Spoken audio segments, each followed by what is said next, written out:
My name is Selena Bilton. Esther. My name's Mark. Helmi Akili. I'm a product director. I'm Chief of Staff. The Program Manager. Director of Operations and Program Delivery at StepStone.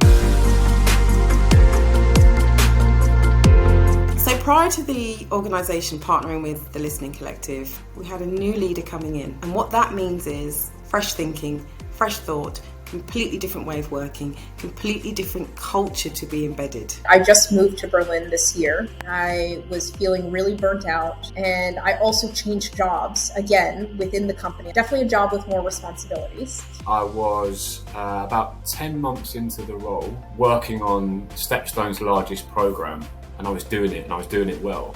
But internally, I was screaming, so not confident in myself. I've always felt the need to prove that I belong in that position, whether it's in a team, whether it's in a role in my career. That need to prove that it's right that I'm here. It's really difficult to shake that need, even though everyone around me is saying you don't need to prove yourself. It's very difficult because it's baked into who I am.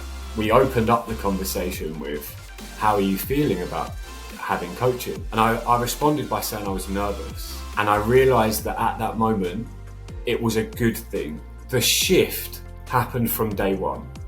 It happened as soon as the screen opened up and we started talking. Having an outlet to talk about the personal challenges that I'm going through, and somebody who can also understand it. For the first 6 weeks or so, I would bring problems. So the last couple of sessions, she's definitely urged me, we'll start from how you're feeling. It actually enables me to fulfill part of my personal purpose.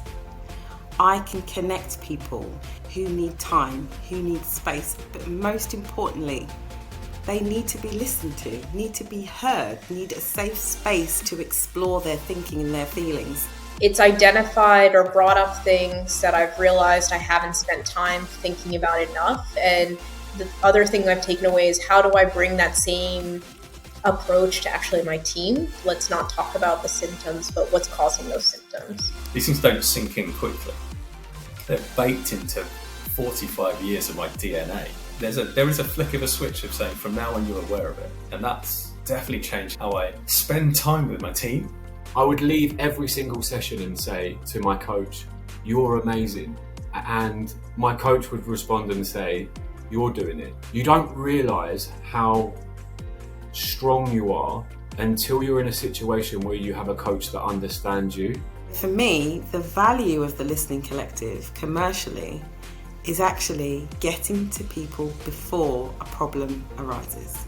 The Listening Collective isn't about coaching being done to you. It's actually about coaching being done with you.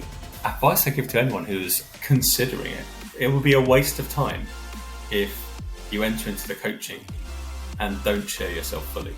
You look back on it and go, thank goodness I did that.